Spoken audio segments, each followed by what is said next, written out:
So hi! Welcome and welcome back to my YouTube channel, and for today's tutorial guys, ituturo ko sa inyo kung paano nga ba ma-trace ang ating package sa LBC. But first, can you subscribe to my channel and don't forget the subscribe button and the bell to notify you for my new updates. And if you want to learn more, just keep on watching and let's start. So ayan guys, for today's video, ituturo ko sa inyo kung paano nga ba natin ma-trace yung mga package natin, kung nasaan na ba siya or kung malapit na ba natin siyang makuha.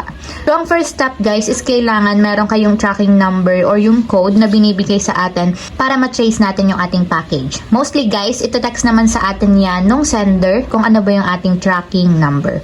So kung meron na kayong tracking number guys, i-copy nyo lang.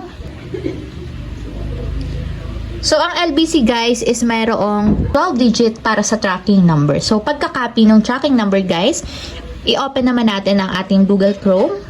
And then dito sa Google Chrome guys, dito sa search bar, ito-type lang natin is www.lbcexpress.com/track.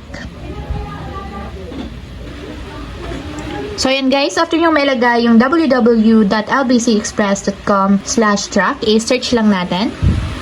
And automatic guys, mapupunta na tayo sa website ng track and trace ni LBC. So ayan guys, pagka-open ng website, so kung makikita nyo meron ditong enter a valid tracking number. So dito natin ipipaste yung kinapi natin na tracking number kanina. So paste nyo lang. So ayan guys, after nyo ilagay yung 11-digit tracking number, is itap nyo lang yung I accept dito sa lower part. And then after nyan, tap nyo naman dito yung track.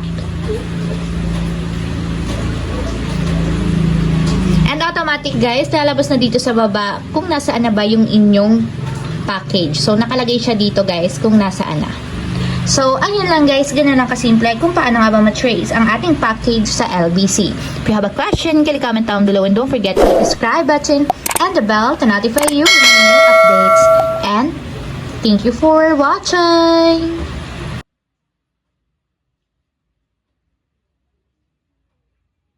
Living life, every day, late at night, not okay.